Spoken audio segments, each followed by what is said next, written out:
Hey guys, welcome back to my crochet vlog video. This is a progress video. So after I crocheted gauche, I said I would make Yami, and this is the final outcome. I just made the hair and I'm almost done. I just need to attach it. Okay, so I didn't record the progress video for this one just because I made him right after making gauche and I just wanted to hurry up and make it as quick as possible. So yeah, I didn't really have time to record, but this is what it looks like. So here's the bottom. The leg was pretty tricky to make since I had to color change and all that stuff. Yeah, and then like he actually looks kind of chubby in doll form, which I think is pretty funny. But overall, I think he looks good. The hair was a bit tricky to make because it's so spiky. I thought it was gonna be like much easier to make, but kind of reminds me of Dragon Ball when the hair like spikes up and stuff. But yeah, it's a little bit tricky to make. So I can't wait to attach all this together, and I guess I'll show you that when I'm done with it. Hey, so I am here with a quick update.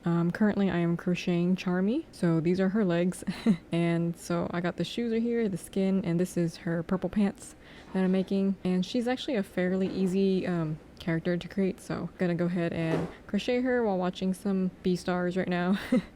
And I'll be right back with the update. So this is the body, and I just added the eyes.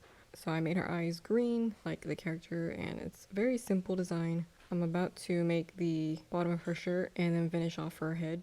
Alright, so we're finished with the body. So here's her cape, and then I also added the bottom of her shirt and as well as her spellbook bag right here. I gave it a little strap just like in the photo. So yeah, there we go. All that I have to do left now is to make her hair, and which is gonna be like honestly the most exciting part. I always look forward to doing their hair.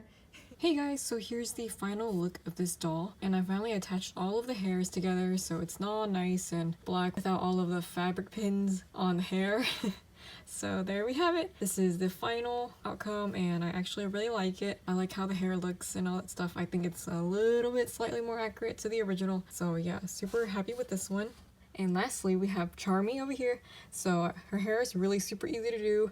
It's also black like his, and then I added a little bun on the top and some little details right there for her hair. And then her hair is basically just 2 strands on the side, and then it creates like the little waves on the side of her cheeks. So there you have it. Super easy. This one was a really quick one to do. So happy, I can't wait. I think at this point I have a total of 6 Black Bull members. So yeah, I'm gonna be crocheting the rest of them. Hopefully I can make them really nice as well. I'm gonna be continuing on to make that on my day off. Next doll I'm gonna be making is, I think, will be another Naruto doll for my aunt, because I actually owe her that doll for a really long time now.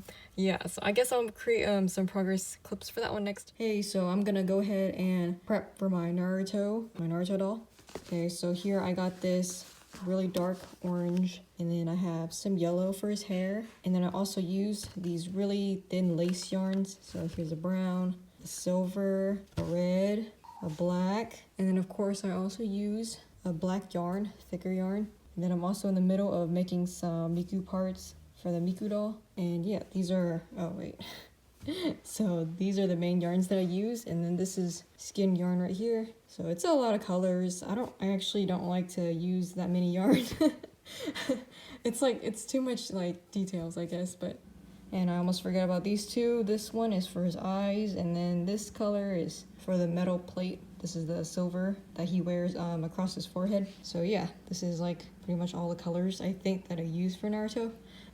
So the more colors that, you know, I use, it's extra details and it's a lot more work. So I get kind of lazy remaking dolls. So people usually ask for like commissions and stuff, but honestly, I get so lazy. I just like to make them once. It's more enjoyable that way.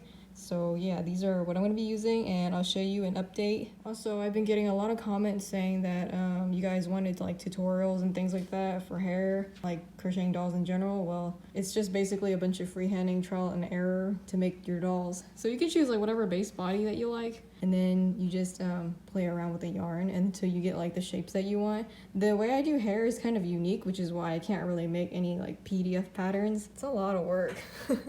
Like my method is not really convenient. I chose this type of method because it makes it easier to do anime hair specifically with all the little spikes and stuff. Like you can actually see the hair sticking up. But it's not really convenient. It takes a really, really long time to do. But I'm sure some other people have like better methods to do the hair without having to do like all these little tiny pieces right there. And yeah, I also created this hairstyle method because I just wanted my own unique crochet style. So yeah, sorry guys, it's just a little bit more convenient for me just to not make tutorial videos, because it's easier for me to work off camera than on camera. So which is why I don't really like to make real time videos of me crocheting. And I have created time-lapse videos before, but it was actually not as easy to crochet like on the desk. I usually like to crochet on my lap. It's just kind of awkward to have the camera like facing my lap and when I'm like wearing PJs and trying to watch anime and stuff. So I think it's really awkward. I don't really have like a place, like a table or anything like that that's comfortable enough for me to like record in real time. Yeah, sorry about that, but I did make some time-lapse videos that you can check out if you haven't seen already, and then you can kind of get an idea of how I crochet my dolls and all that stuff, and then like how I do the eyes and things like that. So I added those in the videos. Like the point of these videos are basically to give you like some inspiration and creativity and all that stuff to make your own dolls. You know, I don't really want to tell people how I make this and that. I kind of want you to like be your own creative person, try to like freehand your own pieces and parts and stuff like that, because it's honestly really fun. Like you don't always have to follow a pattern, you know, to make your own things. Like try to be creative and original about it and all that stuff. It's really fun. So I do encourage you. You can like look at my stuff and like try to make some of the pieces and all that stuff like that. And I'm not sure if I'm also allowed to make tutorials because the base body that I'm using, they're Weeby dolls. You can find like the free PDF pattern on Ravelry.